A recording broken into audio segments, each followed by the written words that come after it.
Buenas noches, Salvador. Muy buenas noches. Yo quería preguntarte cuál es tu opinión sobre este milagro napoleónico. ¿Cómo es posible que los ojos de un cuadro se muevan? Si es que esto es así. Bueno, vamos allá. Primero, pedirle perdón a los oyentes por esta voz afónica que tengo.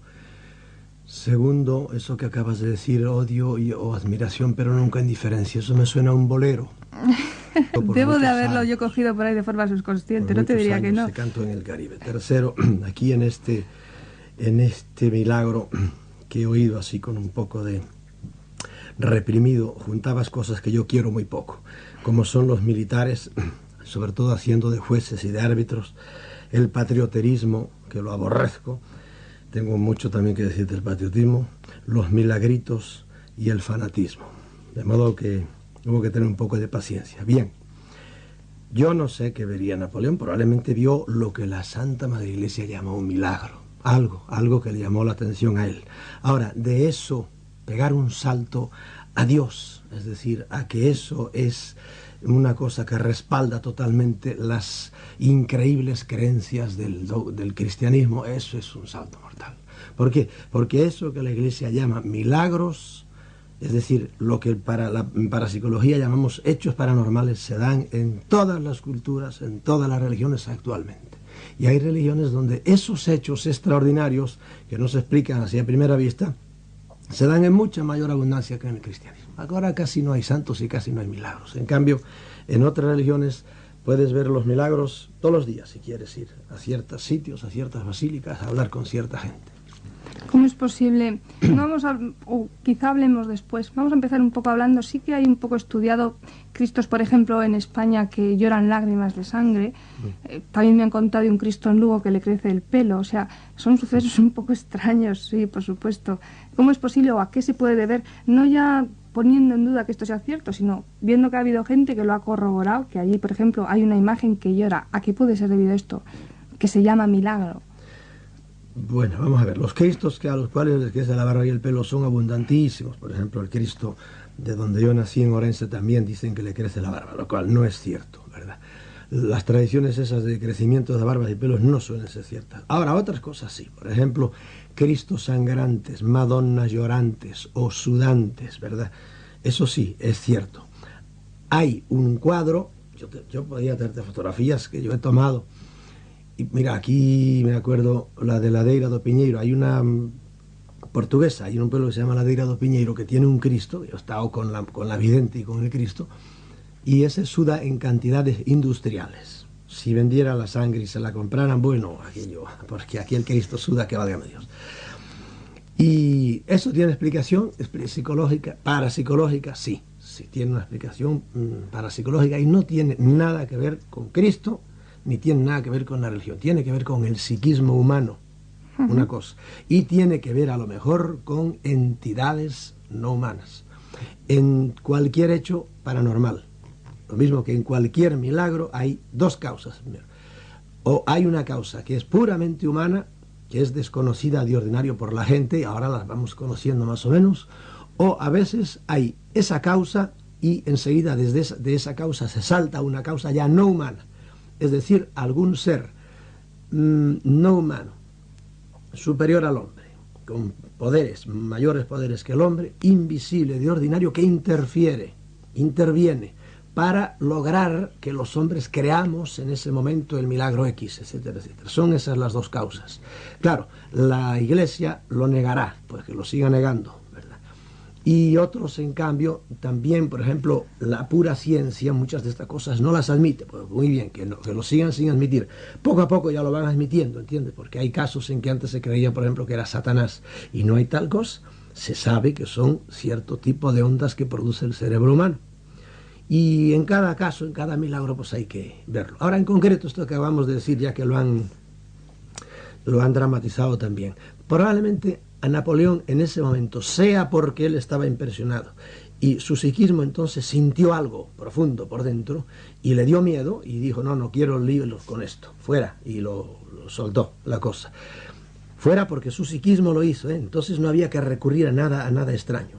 Fuera porque todas las telergias, es decir, las energías que lanzaban todos los cerebros de los Esto era en Ancona. Sí. Bueno, pues todas las cerebros de la gente de ese pueblo que estaba ya totalmente centralizada y totalmente enfocada en eso, esas energías son físicas y le llegaron a él y él las captó y le hicieron tilín allá dentro de alguna manera, y entonces él sintió eso que él creyó que era un milagro de la Virgen. Tampoco en este caso habría que recurrir a nada sobrenatural. O fuera que una entidad, que vamos, me juego la vida a que no era la Virgen la que intervenía en esto, una entidad hizo que este señor hiciera esto para seguir el juego, para que en ese momento creyese aquella gente que era la Virgen y siguieran con su fanatismo de la Virgen María, etcétera. Mira, hay casos, por ejemplo, aquí, nada más empezar a oír esto, escribí aquí, Alarcos. La batalla de Alarcos fue por el siglo XIV, por aquí en España. En esa batalla, los cristianos vieron a Santiago Matamoros, es decir, miraron para el cielo y vieron a un señor, que ellos creyeron enseguida que era Santiago, estaban luchando contra los moros, y en un caballo blanco, y eso les dio un ímpetu tremendo. Dios está con nosotros, Santiago y Sierra España. Pero en la misma batalla, los maometanos vieron otro caballo blanco, no sé si era blanco el caballo, vieron otro caballero, otro jinete, y claro, ellos creyeron que era Mahoma, y se dieron leña, pero con un gusto tremendo, y hubo muertos tal, que probablemente eran lo que querían las entidades, que hubiera mucha gente muerta, y por eso incitaron a los dos para que peleasen. Y nosotros, los hombres, como tontos, ¿verdad? Porque eso es lo que han hecho estos, manipularnos siempre, como tontitos, pues peleamos, o ellos en aquel tiempo, peleamos, y hubo muertos, que era lo que les interesaba a las entidades. Por eso este libro que tienes aquí delante se llama La Granja Humana. Somos una granja, se ríen de nosotros. ¿Quiénes? Estas entidades no humanas superiores al hombre, lo que la Iglesia llama ángeles o demonios, lo que los orientales llaman asuras o dakinis o devas, ¿entiendes? Seres que están más arriba de nosotros y que no son dioses, según el Dios con mayúscula, con la cual cree la gente, ¿verdad? No son, sino unos seres que son superiores a nosotros y que yo a veces les llamo dioses con minúscula. Tú eres también autor de un libro que se llama Las apariciones del Escorial. Has estudiado este fenómeno y has puesto un poco en entredicho lo que algunos decían que sucedía allí. Aquí hay que hablar con mucha cautela. No hablo así. Yo soy un hombre descautelado por completo. Yo digo lo que creo que debo decir. ¿Cuál es tu versión de lo que ocurrió en el Escorial? Lo que ha ocurrido siempre en todas las apariciones. Es una entidad, si es una auténtica aparición, una entidad o dos o tres jugando con los pobres fanáticos que van allí, haciendo que crean una cosa. Y vuelvo a decirte, hay apariciones en donde lo único que se aparece o lo único que trabaja es la mente enferma del psicópata, aquel que tiene visiones y apariciones y oye cosas y por ahí. Y ahí tienes la palabra los psiquiatras. Pero hay apariciones donde los psiquiatras no tienen nada que hacer, sino que un hombre cuerdo, hombre o mujer, cuerdo, que tiene a lo mejor sus títulos universitarios, con sentido común, de repente empieza a oír voces o empieza a ver cosas, y no es su mente la que lo hace, no, sino que el pobre es víctima de un juego. Y en el Escorial, una pobre mujer llena de buena voluntad, madre de 7 hijos que se llama Amparo, pues un buen día, y ella, que era muy poco religiosa, pues empezó a ver encima de un fresno, como suelen ver todos estos videntes religiosos, cerca de un árbol y de agua, porque yo fui allí y también a ver dónde está el agua, a 4 metros, no, estará a unos 8 metros del árbol, ¿verdad? Porque tiene que haber agua, siempre. ¿Por qué? Porque ellos necesitan agua.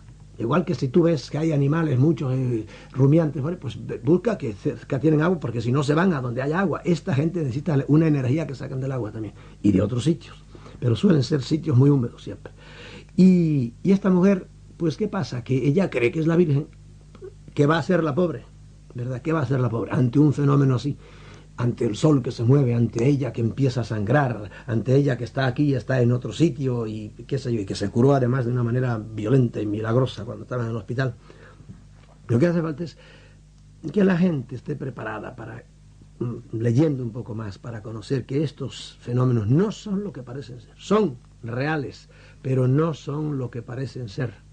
En los llamados por la Iglesia milagros hay miles, pero es que todas las religiones, el que quiera ver milagros, yo le doy una dirección, va a la India y ve a Sai Baba, que está vivo todavía, porque yo tengo apuntado aquí Meher Baba, otro de estos santones, otro de estos cristos orientales, que hizo milagros también. Y tengo aquí apuntado otro fundador de religiones, que este no sé si vive todavía, ya lo dudo. Bapak Subud, el fundador del Subud, también hizo milagros tremendos. Antes se convirtió de una manera rarísima un día. Bueno, pero Sai Baba vive todavía, y ese hace milagros.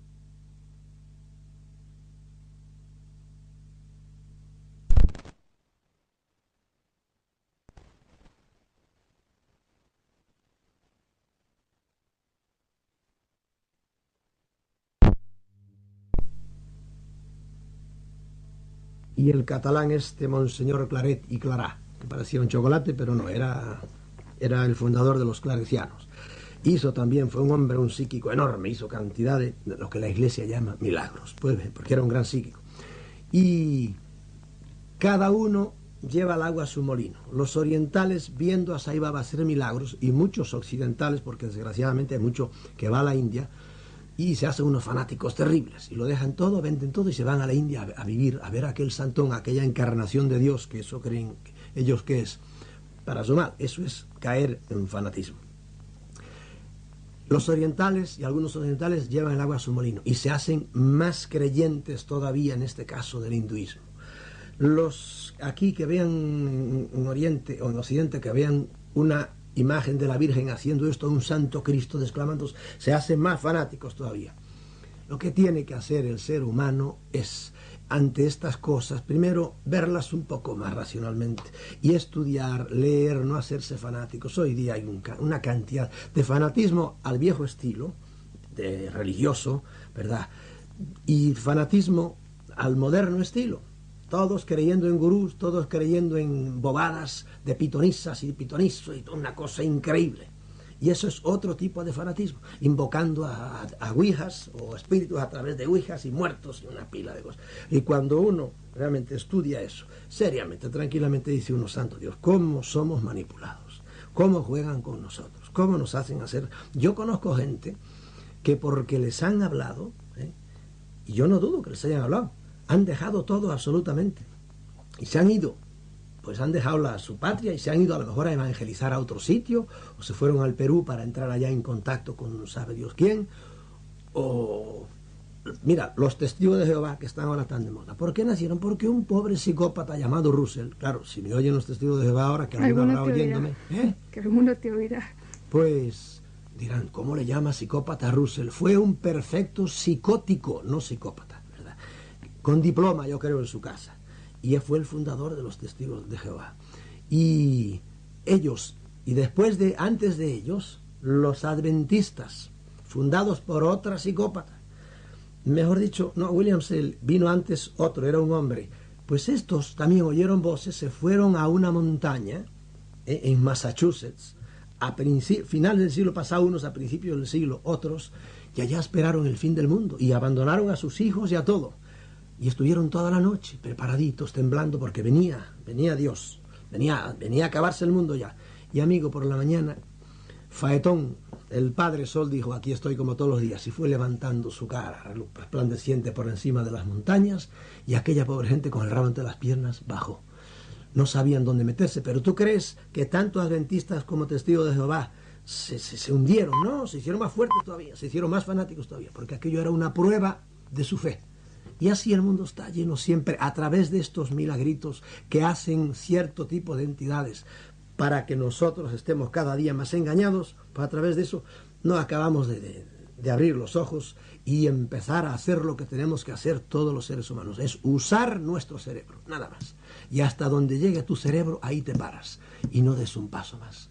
Y en el más allá, no te apures, en el más allá no te van a pedir cuentas de si has usado tu cerebro. En cambio, sí te van a pedir cuentas. ¿Cómo fue usted tan crédulo y tan necio que creyó estas estupideces que le contaba el padre tal o el predicador tal o el gurú tal? Estamos hartos ya de prédicas y de dogmas. Lo que hace falta es que cada uno use su cabeza, que eso sí es realmente el don de Dios que nos hará llegar a conocer la palabra de Dios, que no está encerrada en ningún libro. Lo que pasa es que mucha gente usando su cabeza llega a las conclusiones opuestas a las tuyas. Los acompaño en el sentimiento, entonces. A mí me llama la atención de tu último libro, La Granja Humana, que acaba de salir hace unos 15 días. francamente la advertencia esta es que no tiene desperdicio. Dice así: no sé si con este libro firmo mi sentencia de muerte. Espero que alguien me defienda, pero si no fuese así me iría con toda tranquilidad de este desventurado planeta dirigido por imbéciles y poblado en gran parte por tristes hormigas locas. ¿Irme? ¿A dónde? No lo sé. Eso solo lo saben con certeza los fanáticos religiosos. ¿Te parece muy fuerte esto para...? Sí, es que a mí me gusta escribir fuerte, porque para decir sandeces y escribir cosas así suaves, bonitas, románticas, para eso están Corín Tellado y otros autores muy buenos que han escrito esas cosas. Este libro yo digo cosas tremendas, profundas, y ya fíjate el título, La granja humana, somos un hato de borregos. ¿Y por qué somos? Porque mira cómo está el mundo, cómo ha estado siempre, cómo es posible que los hombres nos portemos tan neciamente, tan estúpidamente. ¿Entiendes? Y claro, esto dicho así de una manera global, pues suena a nada. Pero cuando vas conociendo las cosas, los hechos, cómo es la historia humana, pues entonces uno dice verdaderamente, ¿por qué obramos de esta manera? ¿Por qué nos matamos por patriotismo cuando los patriotismos son una estupidez que ha inventado un señor ahí? Ya que estás aquí, después de leer esta advertencia, a mí me recuerda mucho lo que le ha pasado al escritor Rushdie o Rushdie, como se pronuncie, por cuya cabeza ofrecen $3 millones, que ha escrito un libro sobre versículos satánicos. ¿A ti qué te parece el asunto? Pues mira, es un ejemplo más de lo que te estoy diciendo. Desgraciadamente, la humanidad se ha regido siempre por libros sagrados. Nosotros hemos tenido todas las patrañas de la Biblia, ¿verdad? Las hemos seguido y nos hemos matado por la Biblia. Por la interpretación de la Biblia llevaron a Miguel Servet a la hoguera y llevaron a 40.000 Migueles Servet en la hoguera. Y aquí en España la Inquisición hizo horrores, y más que aquí en Alemania hizo horrores. Porque la Biblia es la interpretación de la Biblia. Bueno, pero el Islam, por ejemplo, tiene su Biblia, que es el Corán, que fue también dictado por un ser, que era el arcángel San Gabriel, que se lo dictó en una cueva a Mahoma. Él creía que le dictaban y en realidad probablemente se le presentó ahí un tipo, que es una de estas entidades, parecida a la que se aparece en el Escorial, o a la que se aparece en Talavera, o a la que se apareció en Valencia, o a la que se apareció en España. Ahora hay como 12 en este momento. Pues bien, el Corán para ellos es su regla de vida, su regla sagrada, es la palabra de Dios. El Corán ha causado millones de muertos también, igual que los ha causado la Biblia, igual que los ha causado, por ejemplo, qué sé yo, mira, una secta moderna, los mormones, tienen su Biblia, que es el libro de Morón, se lo dictaron o le apareció debajo de una piedra allí a Joseph Smith. Me estás hablando tú ahora, para no irme por otros caminos, de los musulmanes. ¿Cuál es la causa de que los pueblos islámicos, es decir, muchos pueblos del norte de África y de ahí del Próximo Oriente, que creen en la religión islámica y cuya guía es el Corán, estén como están, matándose unos a otros? Porque lo que han tenido Irán e Irak es la salvajada más grande, una de las muchas que ha habido, pero nosotros nos hemos matado también con otros cristianos por guerras religiosas. Pero entre ellos esa salvajada que ha causado 1 millón de muertos. 1 millón de muertos es una torre de hombres tan alta como la torre de ahí de la Plaza España. Eso es, y los dos son musulmanes, pero unos son chiitas y otros son sunitas. Y los palestinos, que quedan 4, ¿verdad? Bueno, los 4 que quedan se están matando unos a otros también por interpretaciones religiosas. Unos son más radicales que otros. Y en el Líbano pues están el John Blood y todo, a matarse todos contra todos. En el medio de todo que está el Corán. El Corán contra el Talmud, vamos a decir, contra la Torá, que es otro libro sagrado, nuestra Biblia, el Antiguo Testamento, que tienen los hebreos, y a matarse por libros sagrados. Todo eso es fanatismo. Y tú dices que tienes muchos jóvenes oyendo. A esos jóvenes yo los invito a que tiren al cesto de la basura todos los libros sagrados, sean los que sean, y usen su cabeza. Su cabeza, porque por ahí, si realmente existe una palabra de Dios, usando su cabeza ellos lo van a descubrir. Y se equivocarán, todos nos equivocamos. Bueno, para eso pues consulten con otros, sigan indagando, la verdad total no la tiene absolutamente nadie, no se dejen atracar por idea ninguna dogmática, dígala al Papa o dígala al santo gurú más alto que haya. Del más allá nadie sabe nada absolutamente, que ellos sigan pensando y que cuando les llegue la hora de morirse, tranquilamente cierren los ojos pensando que están a punto de resucitar, en otro plan, en otro nivel, a lo mejor en otro planeta, en otra dimensión, pero que la vida va a seguir, yo así lo creo, y lo que sea sonará, porque yo tampoco sé nada del más allá, pero que no se dejen engatusar ya más por ningún dogma ni ninguna estupidez de esta. Y si alguna vez venga un milagro, yo he visto con mis ojos toda suerte de milagros, y a veces por haber estado en centros donde se practican estas cosas, yo los he practicado, pero no me creo superior a nadie porque los hacía, porque es que son leyes físicas que en ese momento funcionan y tienen que funcionar. Pero yo he visto milagros tremendos y sin embargo no me he convertido a nada ni nada de eso.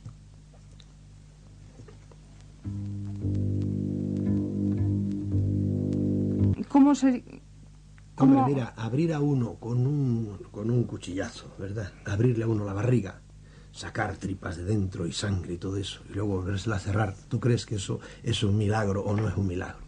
Pues hombre, yo ya no creo en nada. La Iglesia le llamará milagro si lo hace un santo, pero si lo hace un, qué sé yo, uno que no va a misa a lo mejor, pues no, será una cosa diabólica. Bueno, pues yo he hecho eso. ¿Por qué? Porque estaba al lado de una, llámale si quieres bruja, de una gran curandera mexicana. Salvador, tenemos una llamada. Buenas noches. Sí, buenas noches. ¿Desde dónde nos llamas? Sí, desde Madrid. ¿Cómo te llamas? Sí, me llamo Rafa. Rafa, a ver, ¿qué querías preguntar? Bueno, o decir? quería hacer una pregunta muy concreta. Es que he estado escuchando cómo Salvador decía un poco que, digamos, los milagros y todo esto lo movían o lo promovían entidades. Entonces yo tengo un pequeño lío porque no sé qué quiere decir con esto de entidades. O sea, ¿quiénes son las entidades? A ver si podía, por favor, explicar un poquito más sobre esto. Bueno, ya lo expliqué. Cuando hay un milagro, entre comillas, o hecho paranormal, ya te dije, hay dos siempre. Esto sin excepción lo puedes decir. Hay dos causas. Una causa es física, natural, pero desconocida. Por ejemplo, cuando hay el fenómeno llamado poltergeist, que es que se mueven los objetos solos en la casa, o hay ruidos, normalmente es una energía que sale del cerebro de los niños, sobre todo si están durmiendo y sobre todo si están en ese momento en un estado que se llama REM, es decir, rápido movimiento de los ojos. Entonces, es el cerebro emite unas ondas físicas. Es energía psíquica, le llaman. Lo psíquico es físico. Y eso es lo que hace que se muevan los objetos. ¿Ves? Eso es una explicación. Pero hay muchos otros casos en que no es esa la explicación, pero es otra causa física.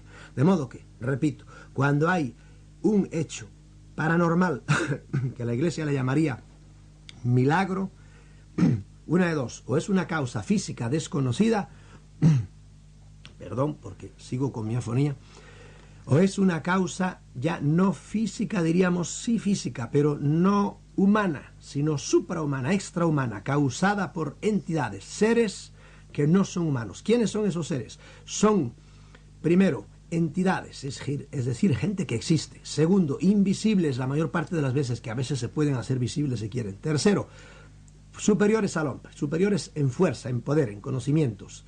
¿Y qué otra cosa te puedo decir de ellos? Traduciéndolo en términos inteligibles, es lo que las religiones llaman o ángeles, o devas, o asuras, o dakinis, o pitris. ¿Entiendes? En el cristianismo le llamamos ángeles o demonios. El cristianismo cree que existen unos seres que son superiores a los hombres, a los cuales llama ángeles, y eso es un dogma de fe.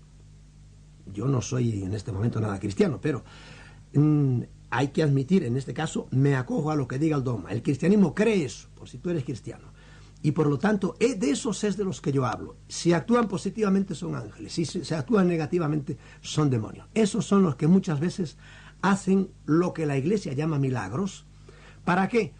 Pues para muchos fines, aunque solo sea para divertirse, para acentuar la fe de uno, para meterle miedo a otros, etcétera, etcétera, para dominarnos, tal como yo digo, en la granja humana. Seguimos esperando llamadas en el 442-7126, con prefijo 91 si llamáis desde fuera de Madrid.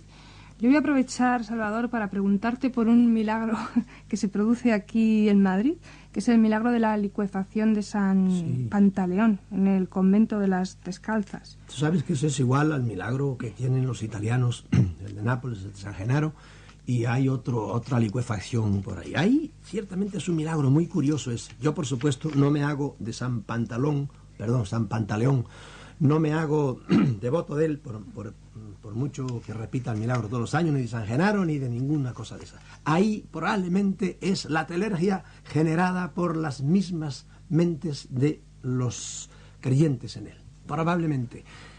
O también puede ser que haya, como te digo, una entidad que ya fomenta ese milagro todos los años para que la gente crea más. Buenas noches. ¿Desde dónde nos llamas? Desde Sevilla. ¿Cómo te llamas? Me llamo Mercedes. ¿Qué querías preguntar? Pues yo quiero saber qué porra hacemos aquí y qué somos nosotros según este señor Salvador Freixedo, al que yo respeto, pero que de verdad es el lío padre, ¿eh?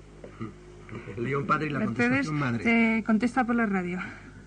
Escucha por la radio. ¿Qué Salvador. hacemos? Yo creo que hemos venido, mira, cuando yo era padre jesuita, que lo fui 30 años, repetía cuando daba ejercicios espirituales una frase de los ejercicios espirituales de San Ignacio. Escribió un librito que es un instrumento fenomenal para manipular mentes.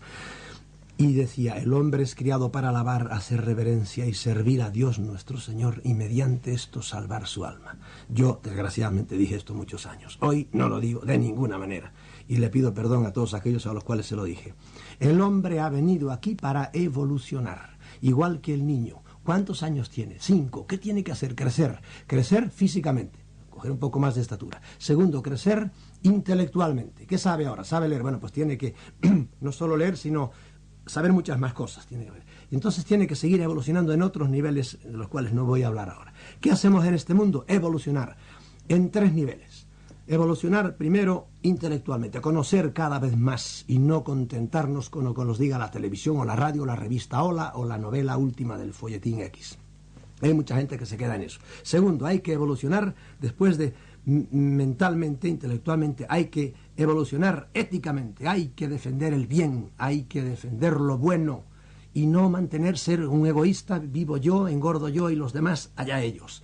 Tercer nivel, hay que evolucionar estéticamente, hay que crear belleza, hay que mejorar este planeta en que vivimos, porque hay mucha gente que no en este particular, acomplejados porque les ha dicho la Iglesia, pues creen que gozar es pecado.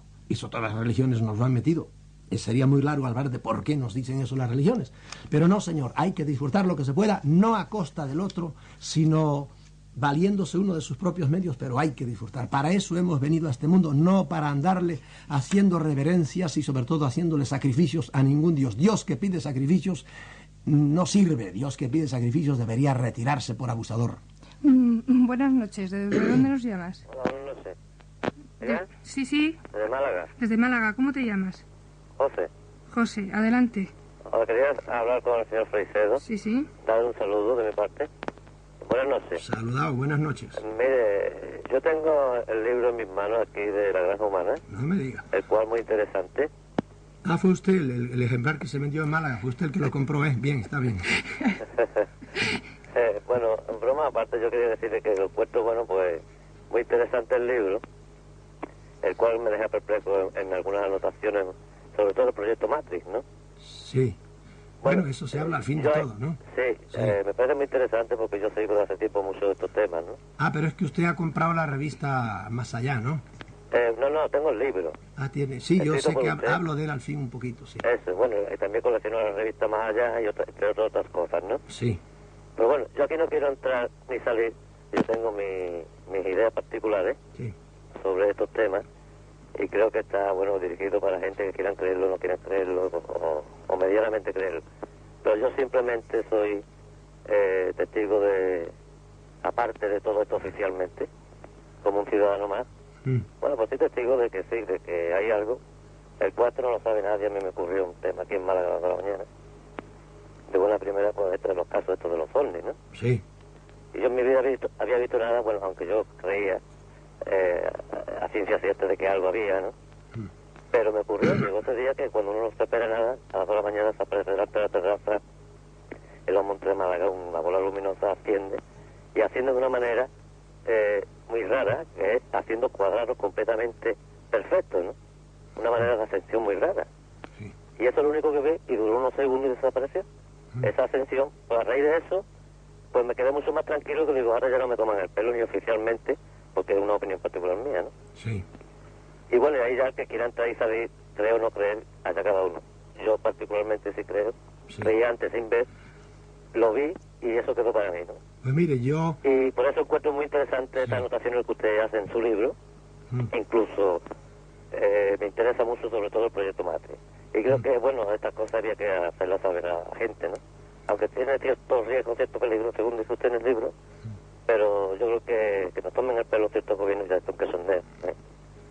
Lo veo bastante serio, ¿no? El tema este del proyecto Marte, y bueno, creo que también hay que ser moderado porque hay gente que no está preparada para saber esto. José, muchas gracias por tu llamada. Te contesta por la radio, ¿eh? Brevemente te contesto. Sí. Le ha pasado lo que le ha pasado a miles de personas, que las dignísimas autoridades se hayan dedicado a mentirnos durante muchos años. Bueno, allá ellos, nos mienten mucho. Usted sabe que lo primero que hace un político es mentir.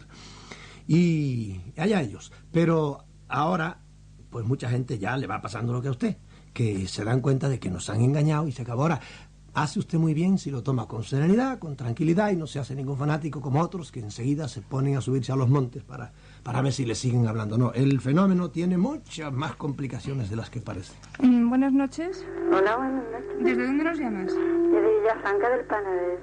Sí, ¿cómo te llamas? Bueno, en Rosario. Rosario, vale. ¿Qué querías preguntar? Escuche, por favor, quería explicarle a este señor tan amable... Si podría darme, por favor... Sí, baja el volumen de la radio que se está acoplando, por favor. Ya, perdone.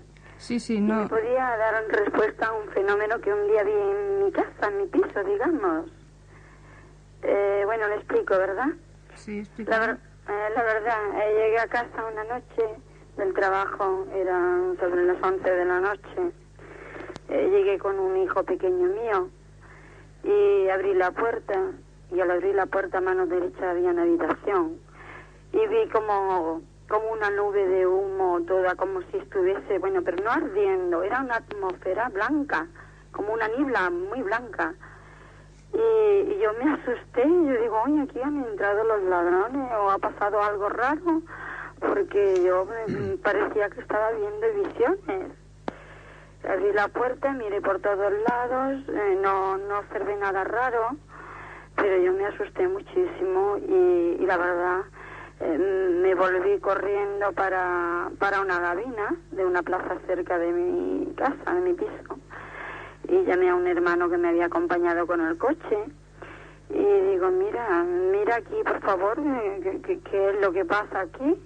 Una cosa que no sé, que yo pensaba que eran visiones, que no eran cosas mías. Entonces mi hermano se asomó a la puerta, estuvo mirando, estuvo observando y cada vez aquella niebla se fue espaciando y desapareciendo. Yo me daba miedo, no sabía que si no habían puesto algo raro en el piso y entonces al rato se fue aquella atmósfera marchando y marchó. Y no sabía si marchar del piso aquella noche y dormir fuera a casa de mi familia o quedarme. Estuve un rato observando y viendo cuando todo se quedó tranquilo y bien, no observé nada más. Sí, me quedé con el pequeño. Además llamé a mi hijo, el otro que estaba en casa de mi familia, otro con 18 años. Y vino y también lo vio. Pero ya digo, fue desapareciendo todo y todo fue normal y nunca más he visto nada más raro. Yo me gustaría saber a qué es este fenómeno, a qué se debe. A ver, porque mi hermano también, vio esta atmósfera y lo vio todo, no eran cosas mías ni visiones. ¿Dónde era vive real. usted? Contésteme rápidamente esto. ¿Dónde vive usted? ¿En un bajo o en un piso alto? Es un bajo. Un bajo, bueno. Entonces, ¿cuánto tiempo hace que pasó eso? Pues mire, de esto hará cuestión de 15 meses más o menos. No ha vuelto a pasarle más nada, ¿verdad? No, señor, no. Hace 26 años que vivo y no he visto nunca cosa igual. Después, ¿olía algo la nube aquella? No, señor, no. No olía a nada. ¿El niño cuántos años tenía? Bueno, mi niño pequeño tenía 7 años. Tiene 8, 7. ¿Le ha pasado algo? ¿Notó usted algún cambio físico o psíquico en el niño? No, señor, no. Yo cuando pequeño el niño le comenzaron a dar unos ataques con 8 meses. Bueno, ¿usted hacía alguna cosa en la casa? ¿Alguna, qué sé yo, ritual de alguna cosa? No, señor, nunca había hecho nada de este tipo. Y además yo venía del trabajo. Yo entraba a casa que había estado todo el día trabajando en un establecimiento que tengo. Sí, bueno, entonces, mire, es una manifestación de una entidad. Tiene suerte, no ha vuelto a pasar, mejor olvídese de todo eso y no tenga miedo, ¿entiende? ¿No? Lo que yo más le recomiendo es que usted no tenga miedo ninguno, absolutamente. ¿No? No.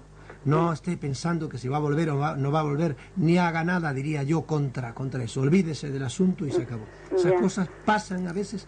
Si vivió usted, vive en un bajo, es fácil que usted sean restos de algo que ha pasado ahí. Sabe Dios cuánto tiempo hace ahí en ese terreno. Sí, porque mire, perdón, yo había oído a señoras muy ancianas, una señora muy anciana que ya no vive, que me decía que allí hay un pozo en casa, el piso, sí, que se había sentido cadenas y cosas por ese estilo. Sí. Antiguamente, hace muchos años, porque la casa es muy vieja. Sí, bueno, en las casas viejas a veces donde se dan ese tipo de entidades, ¿verdad?, de manifestaciones, pero es lo que le puedo decir así aquí ahora. Ya. Si no tiene más complicación, porque muchas veces la cosa es muchísimo más complicada que es. Lo mejor es usted no tenga miedo y siga haciendo lo que está haciendo y observe si acaso al niño le pasa alguna cosa, sobre todo tiene algunos cambios de tipo psíquico, pero no creo que si no le ha pasado nada, no le pasará nada. Ya, es lo que es muy nervioso, pero nada más. Ya. Bueno. De acuerdo, muchas gracias, Rosario. Buenas noches. Buenas noches. Y muchísimas gracias. A ti por habernos llamado. Gracias. Seguimos esperando llamadas en el 442-7126. ¿Ves, Salvador? Tú tenías miedo de que te insultaran los oyentes por tus opiniones, pero están siendo muy moderados todos. Son muy católicos, sí. Muy católicos. No, pero sí me gusta que discrepen, porque yo reconozco que yo digo cosas un poco duras. ¿Sabes por qué las digo? Porque muchas veces, durante muchos años, primero no se podía decir nada.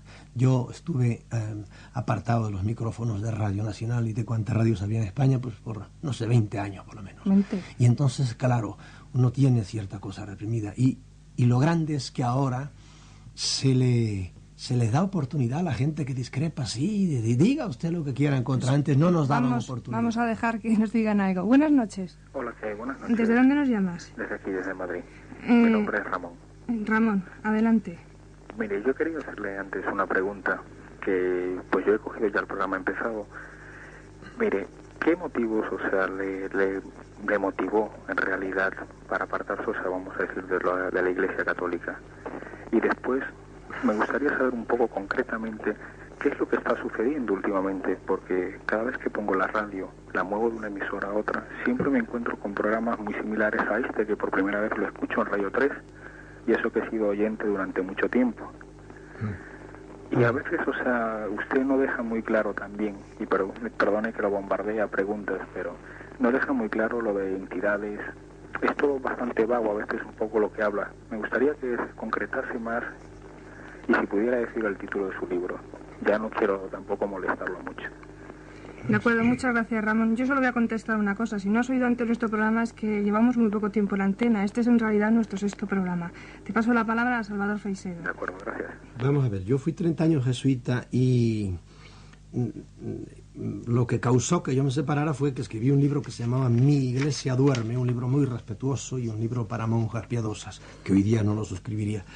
Y ese libro fue el que motivó que el general, entonces era Rupe, pues me dijera que era mejor que me fuera porque sí, porque etcétera, y hubo grandes discusiones y por ahí, y presionado por el cardenal de San Juan de Puerto Rico, pues entonces, como dice el documento, separamos nuestros caminos. Eso fue hace ya bastantes años.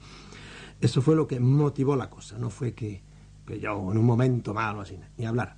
Segundo, otra razón que te puedo darte es que yo descubrí, sobre todo después que salí, empecé a notarlo antes, que había sido en cierta manera engañado, porque yo creía que, como le pasaba a Luis Funes, al cómico ese francés, una vez tiene él un diálogo muy rápido y le decía a uno, ¿cómo? Pero usted no es católico, le dice, pero usted no se da cuenta de que todo el mundo es católico, la Virgen es católica, Dios es católico, todo el mundo es católico. Y yo cuando salí me di cuenta de que los católicos somos una minoría en el mundo, una minoría. Y los cristianos, todos juntos, ¿verdad? A pesar de que nos matamos unos con otros, somos todavía una minoría.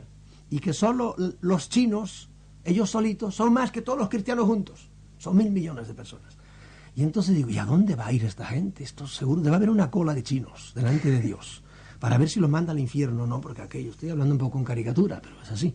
Descubrí también que en el orden intelectual, a pesar de que mi carrera duró 16 años, y después de eso estudié psicología, me habían cerrado muchas de las cosas que debería haber sabido, como es, por ejemplo, la comparación de todas las religiones. Yo, para mí, el día que descubrí que Krishna había nacido el 25 de diciembre, pregúntenle a un hindú, si es cierto o no, que había nacido de madre virgen, que había muerto en la cruz, que le habían atravesado el costado cuando estaba muerto, que había resucitado, eso creen sus... Salvador, ¿qué? tenemos la última llamada, yo no sé si va a entrar. Bien. Más bien no. Buenas noches. Hola, buenas noches. ¿De dónde nos llamas? Desde Alicante. Rápidamente, casi pues, exponerlo nada más, ¿eh? Sí, bueno, es muy rápido. Quisiera saber, ya que Salvador ataca bastante esto de los fanatismos religiosos, ¿qué opinión le merece el asunto este de los versos satánicos del libro este que ha sacado este hombre? Pues un fanatismo más del pobre Khomeini, que es un verdadero cernícalo, ¿verdad? Ya cuando estaba en París lo era. Y nada, ¿qué te voy a decir? No sé lo que dice, porque yo no he leído el libro ni me voy a tomar el trabajo de leerlo. Tenemos ya que terminar aquí nuestro programa. Esto ha sido el Talismán por esta semana.